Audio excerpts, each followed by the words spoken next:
இந்த நாளின் காலை வேளையிலே ஆண்டவர் நமக்கு தருகிற வார்த்தை யோவான் 9வது அதிகாரம் 31வது வசனம். பாவிகளுக்கு தேவன் செவி கொடுக்கிறதில்லை என்று அறிந்திருக்கிறோம்.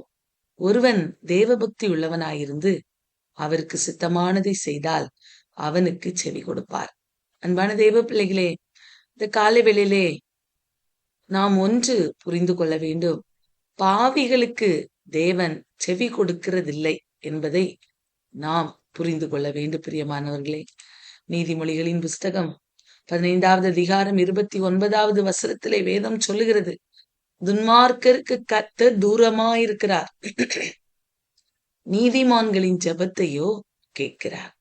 அன்பானவர்களே, ஆண்டவர் பாவிகளுக்கு செவி கொடுக்கிறதில்லை, மாறாக அவர் ஒரு மனிதன் தேவபக்தியாயிருந்து அவருக்கு பிரியமான காரியங்களை செய்கிறவராய் இருந்தால் அவருக்கு அவர் செவி கொடுப்பார். நீதிமொழிகள்ல பார்த்த நீதிமான்களின் ஜெபத்தையோ அவர் கேட்பார் என்று.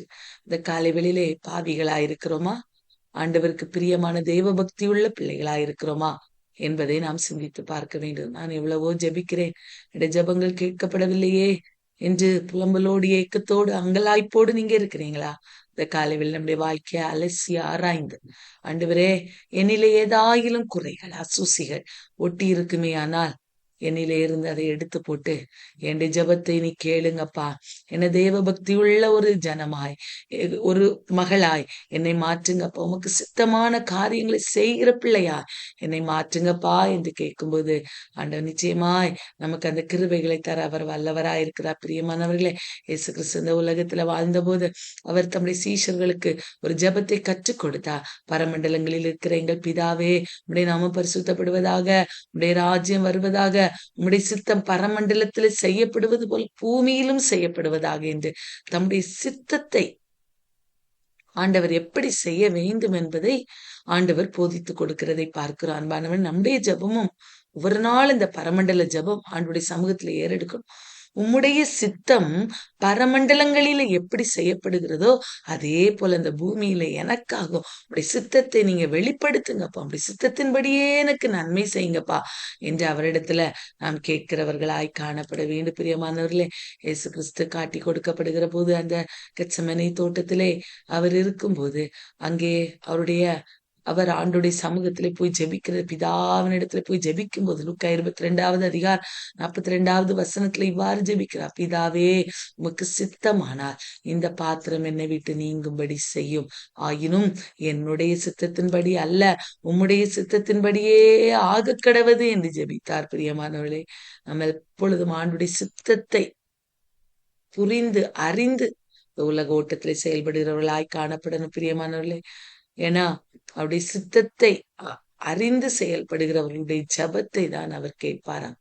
ஆண்டவர்கிட்ட கேட்கிற, ஆண்டவரே உம்முடைய சித்தத்தின்படியே வாழ்வில நடக்கட்டும் என்று நாம் கேட்கும்போது ஆண்டவர் நிச்சயமாய் நம்முடைய வாழ்விலே அற்புதங்களை செய்து நடத்த அவர் வல்லவராயிருக்கிறார். பிரியமானவர்களே, இந்த நாளிலே நாம் தியானிக்கும்படியாய் தெரிந்து கொண்ட வேத பகுதி யோவான் புஸ்தகம் 9வது அதிகாரத்தில் இருக்கிறது.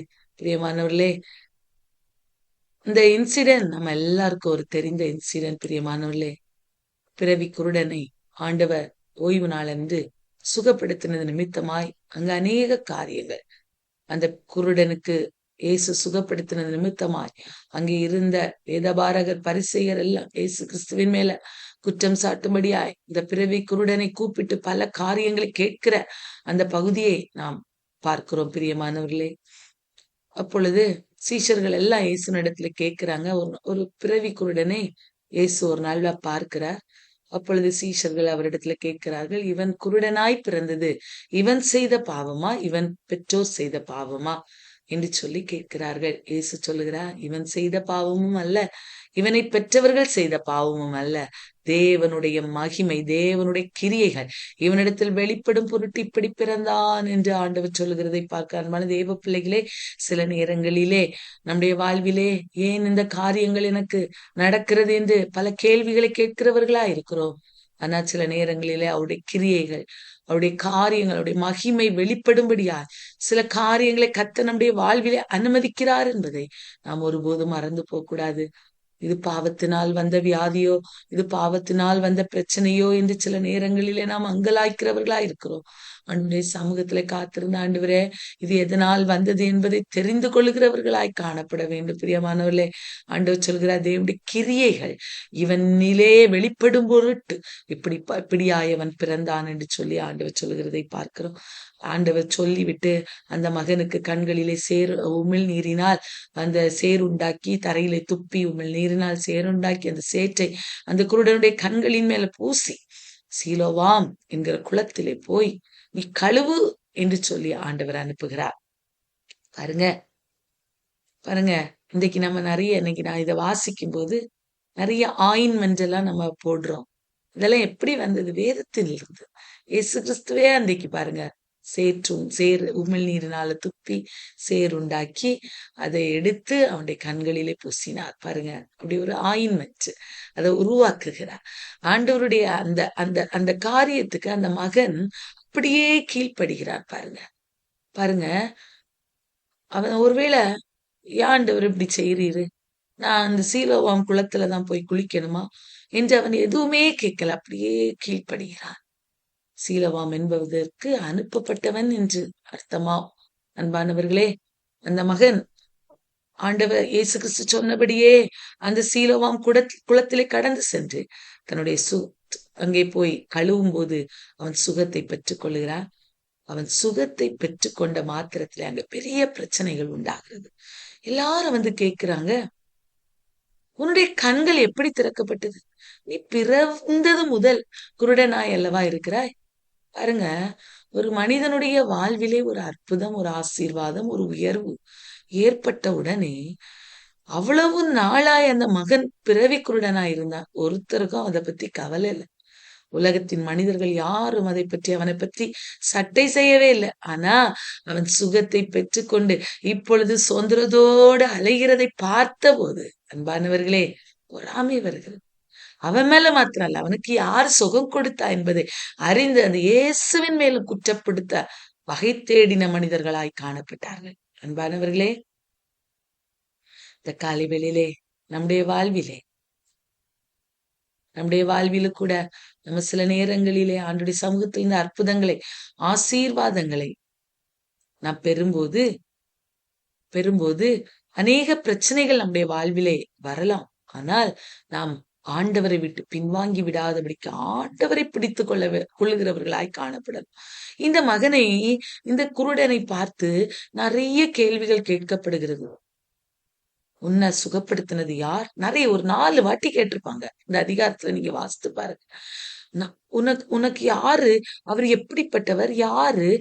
அப்படிலாம் பல கேள்விகளை கேட்கிறாங்க. அப்போ இந்த மனிதனுடைய விசுவாசம் அவர்கள் கேட்கிற கேள்வியிலே குஞ்சி கூனி குறுகி போகல. ஒவ்வொரு முறையும் அவர்கள் கேட்கிற கேள்வியிலே அவனுடைய விசுவாசம் வளருகிறதா இருந்தது. இந்த காலை வேளையிலே அன்பான தெய்வ பிள்ளைகளே, நம்முடைய விசுவாசமும் ஒவ்வொரு நாளும் வளருகிறதா இருக்கணும். ஸ்டெப் பை ஸ்டெப்பா ஆண்டவருக்குள்ளாய் நாம் முன்னேறுகிறவர்களா இருக்கணும். கேக்குறாங்க, உனக்கு யாரப்பா சுகம் கொடுத்தது? உன் கண்கள் எப்படி திறக்கப்பட்டது என்று கேட்டபோது அவன் சொல்லுகிறான், இயேசு எனப்பட்ட ஒருவர் சேருண்டாக்கி என் கண்களில பூசினார். நான் போய் சீலோவாம் குளத்திலே கழுவினேன். நான் பார்வையடைந்தேன் என்று சொல்லி அவன் சொல்லுகிறதை பார்க்கிறான். சொன்னார், நீ போய் கழுவு என்று சொன்னார். கழுவினேன், பார்வையடைந்தேன்.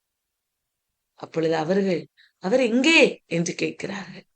அன்பானவர்களே, பாருங்க, அடுத்து பாருங்க, 17வது வசனத்துல முதலாவது அவர் இயேசு என்று அந்த குருடன் அறிந்திருந்தான். இதை அறிக்கை செய்கிறார்.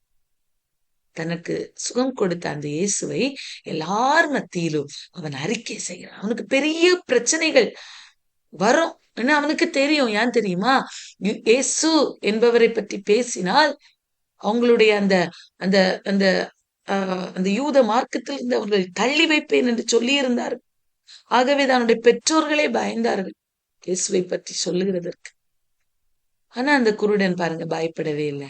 எனக்கு ஒருவர் சுகத்தை கொடுத்தார். இத்தனை வருடங்களா பிறவியிலே தனித்து விடப்பட்டவனாய் பிச்சை எடுத்து கொண்டிருந்த என்னை என் ஆண்டவர் நேசு சுகப்படுத்தினார். அந்த அன்பை நான் எப்படி மறப்பேன்? அவரை பற்றி நான் சொல்லுவேன் என்று இயேசுவை அந்த 11வது வசனத்திலே அவன் பிரகடனப்படுத்துகிற மனிதனாயிருந்தான். அடுத்து பாருங்க, மறுபடியும் கேட்கிறாங்க, அந்த இயேசு பாவியாகிய மனுஷன் அல்லவா, அவர் எப்படி இந்த அற்புதத்தை செய்வா என்று இப்படியெல்லாம் பல கேள்விகளை கேட்கிறான். மறுபடியும் அவர்கள் குருடனை பார்த்து, உன் கண்களை திறந்தானே, அவனை குறித்து நீ என்ன சொல்லுகிறாய் என்று கேட்கிறாங்க. பாருங்க, அடுத்து ஒருபடி மேல அவன் சொல்றான், அவர் தீர்க்கதரிசி ஐயா. முதலாவது அவர் இயேசு, இரண்டாவது அவர் தீர்க்கதரிசி என்பதை நான் அறிந்திருக்கிறேன். அன்பானவர்களே, உடைய விசுவாசம் குன்றி போகல, வளருகிறது. ஒவ்வொரு நாளும் அவனுக்கு எவ்வளவு எதிர்ப்புகள், அவனை சுற்றிலும் சூழ்நிலைமைகள் விரோதமாய் இருந்த போதிலும் இயேசுவை அறிக்கை செய்ய, இயேசு என்று அறிக்கை செய்ய, அவர் தீர்க்கதரிசி என்று அறிக்கை செய்ய அவன் மறக்கவே இல்லை. பிரியமானவர்களே, அன்பானவர்களே, அடுத்து பாருங்க, 33வது வசனத்திலே நாம் பார்க்கும்போது அவர் சொல்லுகிறா, அவர் தேவனிடத்தில் மறுபடியும் கேட்கிறாங்க, நீ இப்படி பிறவி முதல் குருடனா இருந்த ஒரு மனுஷனை இந்த உலகத்துல யாருமே சுகமாக்கினார்கள் என்று நாம் கேள்விப்படவில்லையே, நீ எப்படிப்பா குணமாக்கப்பட்டா என்று மறுபடியும் கேட்கிறான். உடனே அவன் சொல்றான், கரெக்டு தான், நீங்க சொல்லதெல்லாம் கரெக்டு தான். யாருமே குணமாக்குனதில்லை இந்த உலகத்துல. பிறவி குருடனை யாரும் குணமாக்கினதில்லை. ஆனால் ஒரு மனிதன் தேவனிடத்திலிருந்து வருவாரே, ஆனால் அவரால் குணமாக்க முடியும் என்பதை அறிக்கை செய்கிறான். பிரியமானவர்களே, அவர் தேவனிடத்திலிருந்து வராதிருந்தால் ஒன்றும் செய்ய மாட்டாரே. அவர் தேவனிடத்திலிருந்து வந்த கிறிஸ்து என்பதை அறிந்திருக்கிறேன். அவர் எனக்கு சுகம் கொடுத்தார் என்று சொல்லி அவன் சொல்லுகிறதை பார்க்கிறான். அன்பானவர்களே, அவன் இவ்வாறு சொன்ன உடனே அவங்க சொல்றாங்க, முழுவதும் நீ பாவத்துல பிறந்து எங்களுக்கு நீ போதிக்கிறாயோ? பாருங்க, இருக்க முடியாது மனிதர்களுக்கு. நாம் ஆண்டவரை பற்றி சொல்லும்போது பல தடைகள், போராட்டங்கள் வரலாம். ஆண்டவர் நமக்கு செய்த நன்மைகளை சொல்லும்போது அந்த மனிதனுக்கு வந்தது, அவன் பாருங்க, உடனே அவனை புறமே தள்ளி விடுகிறான். உடனே பாருங்க, அதை இயேசு கேள்விப்பட்டு, அன்பானவர்களே, புறம்பே தள்ளிவிடப்பட்டதை இயேசு கேள்விப்பட்டார். அவனை கண்டார் என்று பார்க்க. அன்பானவர்களே, இந்த உலகத்திலே உங்களை எல்லாரும் புறம்பே தள்ளினாலும் பயப்படாதிருங்க, நான் உங்களோடு இருக்கிறேன் என்று இயேசு சொல்லி இருக்கிறார். உலகத்துல உபத்திரவம் உண்டு, ஆனாலத்துடன் கொள்ளுங்கள், நான் உலகத்தை ஜெயித்தேன், நான் உங்களுக்காயிருக்கிறேன். உங்களை யார் தள்ளிவிட்டாலும் தள்ளிவிடாத நேசராகிய நான் உங்களோடு இருக்கிறேன் என்று சொல்லி அவர் இந்த காலை வேளையில வாக்கு கொடுக்கிறார். ஏதோ ஒரு காரியத்து நிமித்தமா உங்களுடைய குடும்பத்தினர் உங்களை தள்ளி வைத்திருக்கிறாங்களா, அல்லது உங்களை சுற்றி இருக்கிறவங்க உங்களை தள்ளி வைத்திருக்கிறாங்களா, நீங்க பயப்படாதுங்க. ஏசு உங்களை காண்கிறவராயிருக்கிறார். அந்த மனிதனை புறம்பை தள்ளினார்கள் என்று கேள்விப்பட்ட மாத்திரத்துல அவனை காணும்படியா இயேசு கடந்து செல்கிறார். அன்பானவர்களே, இயேசு கேட்கிறார், நீ தேவனுடைய குமாரிடத்துல விசுவாசமா இருக்கிறாயா என்று கேட்கிறார். உடனே அவன் சொல்லுகிறான், அவரிடத்துல நான் விசுவாசமா இருக்கும்படி அவர் யார் என்று கேட்டு அவரை அறிந்து கொண்டு அவரோடு விசுவாச பாதையிலே நடக்கிற ஒரு மனிதனாய் மாறினான். முதலாவது இயேசு என்று அறிந்திருந்தார். அவரை திட்டமாய் மற்றவர்களுக்கு சொல்லிக் கொடுத்தார். தீர்க்கதரிசி என்று மற்றவர்களுக்கு சொல்லிக் கொடுத்தார். தேவனிடத்திலிருந்து அவர் வந்தவர் என்பதை சொல்லிக் கொடுத்தார். இப்பொழுது ஆண்டவரோடு அவர் இயேசு கிறிஸ்துதான் என்று தன்னுடைய வாழ்விலே, விசுவாச வாழ்விலே இன்னும் பலப்பட்டு முன்னேறி ஆண்டவரோடு நடக்கிற ஒரு தேவ பிள்ளையாய் மாறினார். இந்த காலை வேளையிலே நம்முடைய வாழ்வில கூட நம்முடைய விசுவாச வாழ்வானது ஒவ்வொரு முறையும் வளர்ந்து பெருகிறதா இருக்க வேண்டும். பிரச்சனைகள், போராட்டங்கள் வரும்போது சோர்ந்து போக கூடாது. சோர்ந்து போய் குன்றி போகிறவர்களாய் மாறாதபடி இந்த குருடன் பாருங்க, இந்த பிறவி குருடன் எப்படி ஒவ்வொரு சூழ்நிலைமையிலும் முன்னேறி முன்னேறி முன்னேறி இயேசுவை பிரதிபலிக்கிறவனாய் மாறி இயேசுவோடு விசுவாச வாழ்க்கையை தொடர்ந்தான். அதே போல இந்த காலை வேளையில நாம் எல்லாரும் தொடர வேண்டும் என்று சொல்லி ஆண்டவர் விரும்புகிறார். இந்த நாளில ஆண்டவர் இடத்துல கேட்போம், ஆண்டவரே அப்பா, உம்முடைய கிருபையினால என்ன நடத்துங்கப்பா, ஒவ்வொரு நாளும் நாம் விசுவாச பாதையில வளர்ந்து முன்னேற உதவி செய்யுங்க என்று கேட்போம். ஆண்டவர் நிச்சயமா இந்த கிருபைகளை நமக்கு தருவார்.